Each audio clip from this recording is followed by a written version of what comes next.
Nah, kita bicara tentang visi secara rohani ya. Memang nggak mau nanti ada nyerempet sedikit soal yang umum ya, yang berlaku di seluruh dunia.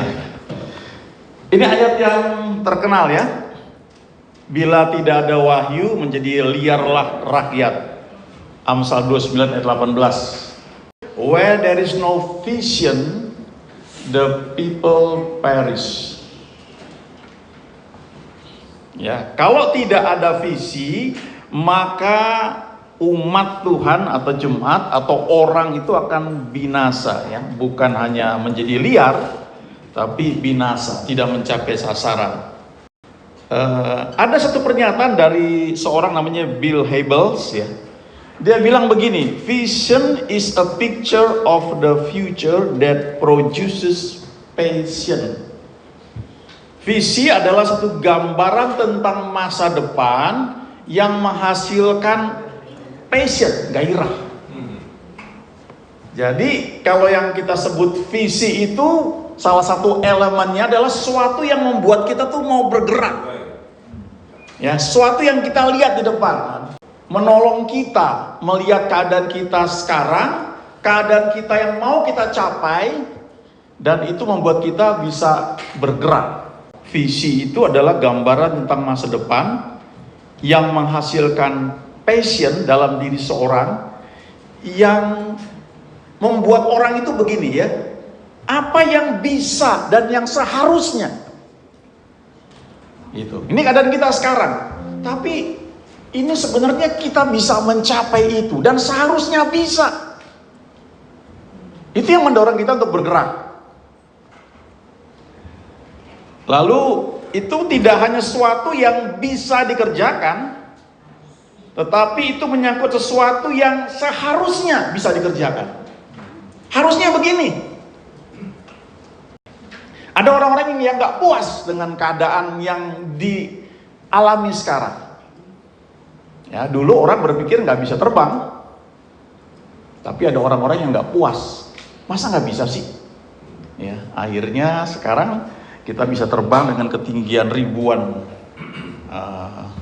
meter, kecepatan bisa 1000 km lebih, suhu di luar bisa minus 50 derajat Celcius, dan kita bisa tiduran, nonton video, dengar musik, dan minum wine dan sebagainya. Ya.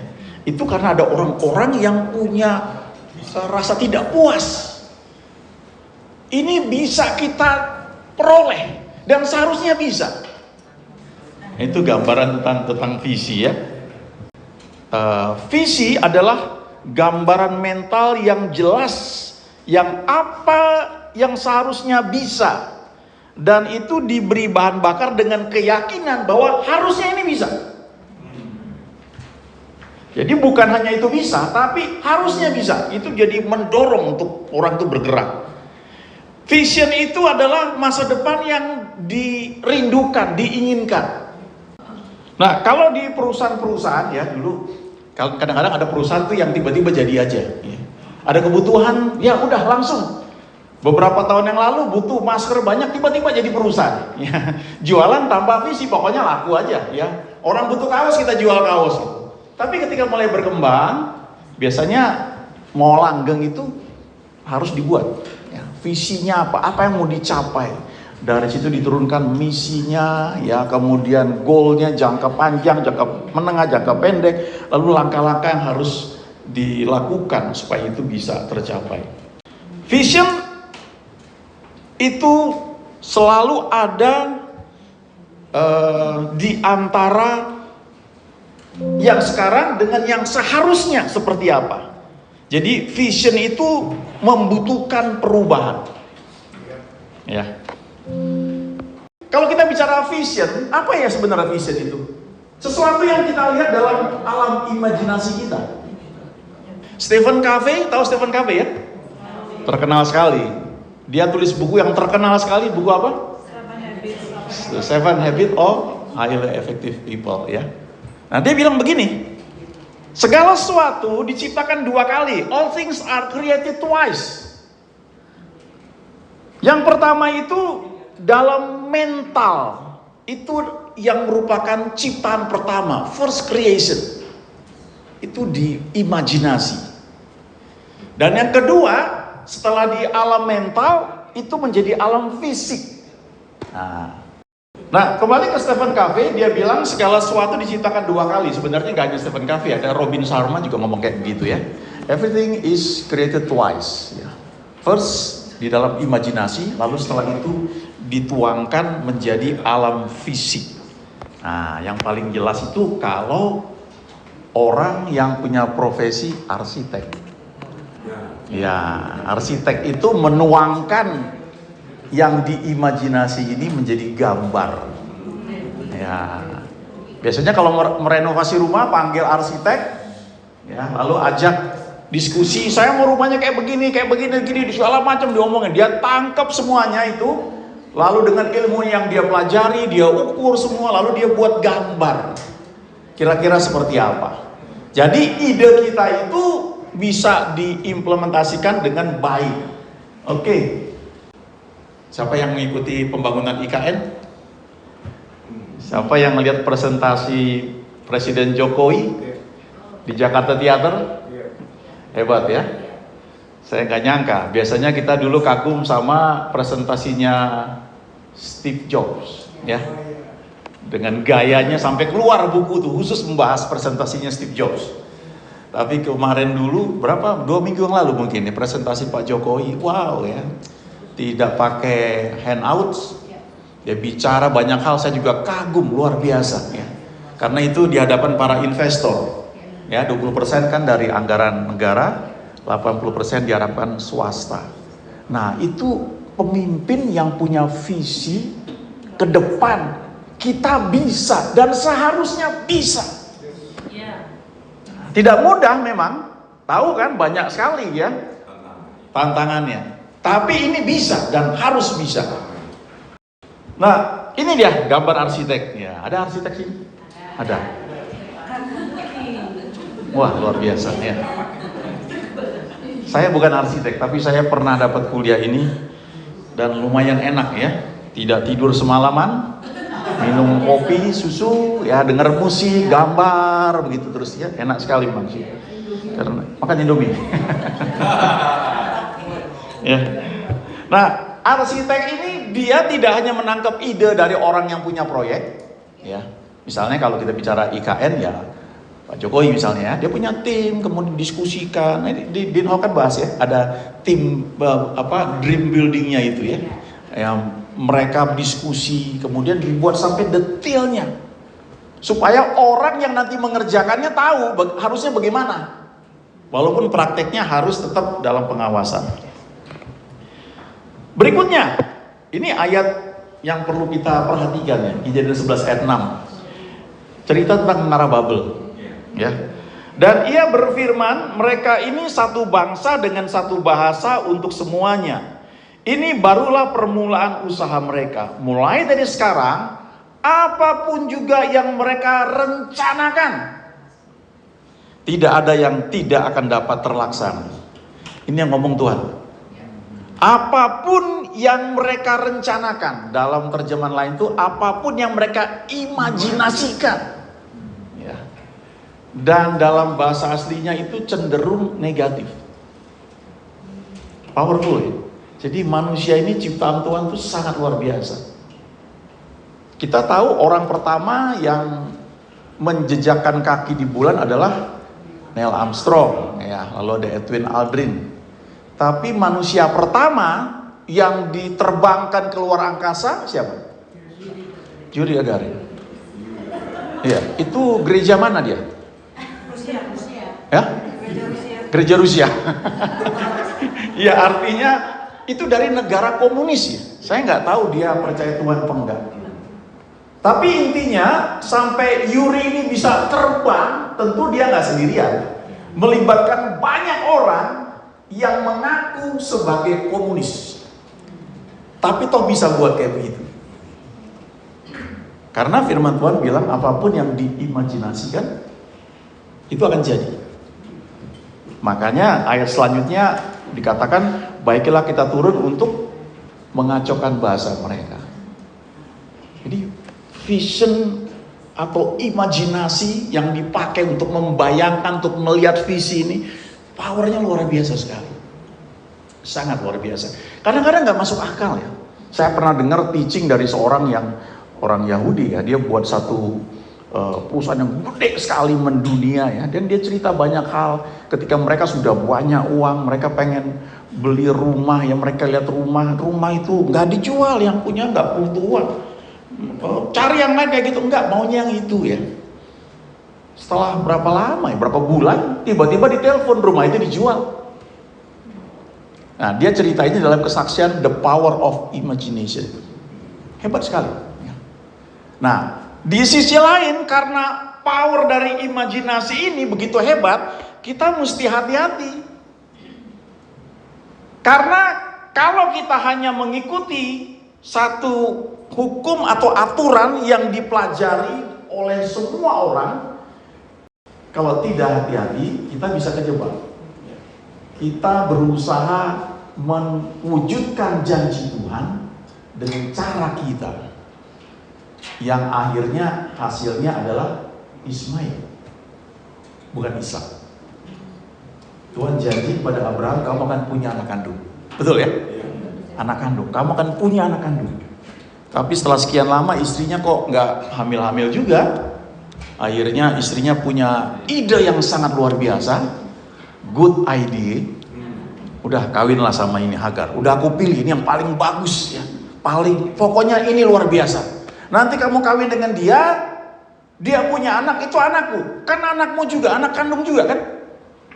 Waktu Abraham kawin sama Hagar, ya hasilnya Ismail, itu anak kandung bukan? Anak kandung Abraham. Cuma itu anak kandung dengan cara manusia. Dan Tuhan bilang ini nggak kepake. Aku berkati juga tetap karena itu anakmu, tapi bukan ini. Kamu harus tunggu. Nanti lewat Sarah. Dan lahirlah Ishak. Ya, nanti pelajari kitab Galatia, ini dua ketentuan lah. Yang kita lakukan dalam pelayanan tuh bisa hasilnya Ismail besar, diberkati karena Tuhan bilang kan aku berkati juga. Ataukah hasilnya Ishak. Nah, jangan lupa kitab Galatia bilang yang diperanakan dari seorang budak menganiaya yang diperanakan dari roh ya. Sedikit aja nanti pelajari lebih lanjut lagi ya. Nah, ini berikutnya saudara ya. Ini sekitar 11 tahun yang lalu ya, 10 tahun yang lalu. Ini populer sekali ya, balance scorecard. Ada yang tahu? Ini strategi di perusahaan. Ya, jadi kalau perusahaan yang udah gede, ya perusahaan yang bagus begitu, mereka punya visi, mereka punya misi, udah dibuat semua. Sekarang bagaimana mewujudkannya sampai ke bawah, sehingga seluruh karyawan bisa bergerak dan ada ukurannya detail. Nah, dibuat ini satu sistem namanya balance scorecard. Ya, ada 4 itu parameternya yang dipakai untuk mengukur. Tapi tujuannya itu ada visi yang mau dicapai. Kita belajar ini nggak apa-apa, bagus, perlu. Gereja itu kalau tanpa manajemen kacau, ya. Tapi kalau manajemennya dominan, nanti hasilnya bukan hanya Ismail, bisa kacau. Tetap perlu yang namanya api yang dari Tuhan, itu tetap ada. Yang berikutnya, ini perkataan Daud ya, Mazmur 139. Ayat 7 dan 8. Kemana aku dapat pergi menjauhi rohmu? Kemana aku dapat lari dari hadapanmu? Jika aku mendaki ke langit, engkau di sana. Jika aku menaruh tempat tidurku di dunia orang mati, di situ pun engkau. Ini kira-kira Daud ini bisa ngomong begini bagaimana? Ya, dia gunakan imajinasi. Jadi kalau dalam doa sebenarnya secara pribadi, coba pakai imajinasi itu ya. Dia bisa bilang kan, aku terbang dengan sayap fajar. Zaman dulu pura-pura bisa terbang. Tapi Daud bisa gunakan imajinasinya. Nah, yang di sebelah ayat 16, ini juga perkataan Daud. matamu melihat selagi aku bakal anak, dan dalam kitabmu semuanya tertulis hari-hari yang akan dibentuk sebelum ada satu pun daripadanya. Jadi artinya Daud tahu di surga itu ada satu kitab blueprint, kitab rencana Tuhan buat kita masing-masing. Dan Daud juga tahu ada rencana Tuhan buat dia. Tapi untuk terwujud itu perlu kerjasama dari kita. Supaya apa yang Tuhan rancangkan itu bisa jadi. Makanya Daud bilang, sebelum hari-hariku ada, sudah ada rencana Tuhan.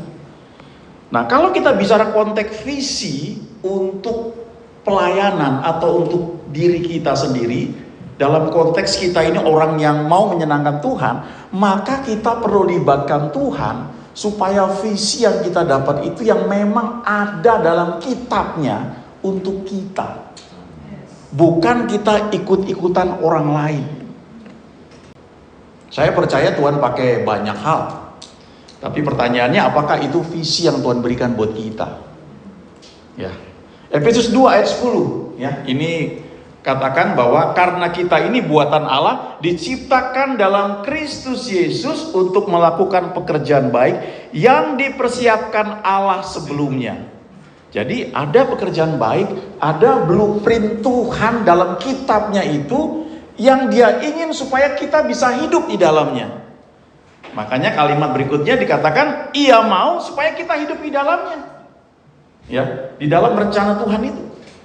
Jadi tidak hanya God's plan, tapi ada juga rencana manusia yang kalau kita nggak hati-hati, kita bisa terjebak di situ. Ya. Nah, Dean Hawk ini bicara tentang dua-duanya sebenarnya, tapi lebih kepada apa panggilan Tuhan dalam hidupmu. Saya tunjukkan terjemahan Amplified Bible, ini bagus sekali. Ya.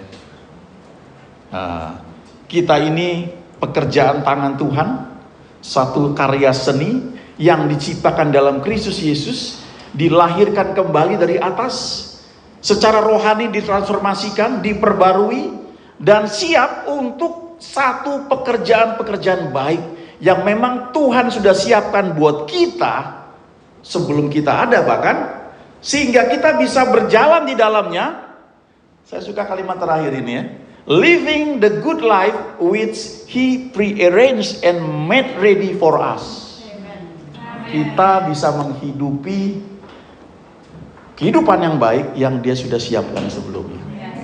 Ya, nanti renungkan lebih jauh lagi. Slide berikutnya. Pernah tahu pasti buku ini ya, Purpose Driven Life, Rick Warren. Apa isinya kira-kira? Ya, judulnya tuh sudah menunjukkan Purpose Driven Life, kehidupan yang digerakkan oleh purpose, tujuan. Masing-masing kita punya tujuan. Itu dalam rohani ya, walaupun buku ini pernah mencapai rekor melebihi para pembaca Harry Potter, ya, hebat sekali. Nah, di sebelah kanannya ada buku yang ditulis Stephen Covey setelah The 7 Habits of Highly Effective People. Ini buku berikutnya, The 8 Habits. Tahu isinya apa? Isinya sama sebenarnya dengan Rick Warren. Habit ke-8 itu adalah menemukan panggilan. Dia menggunakan kata voice, suara. Sehingga kita bisa kerjakan The 7 Habits ini, sehingga kita gak hanya efektif, tapi bertumbuh menjadi greatness. Kita menjadi orang yang berdampak. Ini bicara secara umum ya, sekuler ya. Makanya diambil contoh, misalnya Mother Teresa. Itu orang yang memang menjadi alat Tuhan, sehingga hidupnya berdampak. Dia gak hanya ambil dari Mother Teresa yang Kristen atau Katolik, tapi dia ambil juga dari yang agama lain. Ya. Terus berikut lagi. Nah, kalau ini Kenneth Hagin ya. Nah, Kenneth Hagin menulis banyak sekali buku. Tapi dari sekian banyak buku ini yang buat saya sangat berkesan itu 2 buku ini. Plans, Purposes, and Pursuits. Rencana, pengejaran, maksud dan pengejaran. Dia bicara tentang kamu ngerjakan rencana Tuhan atau rencanamu sendiri.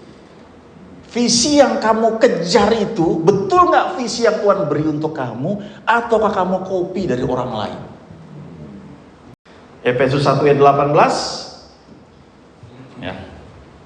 Dan supaya ia menjadikan mata hatimu terang, the eyes of your understanding.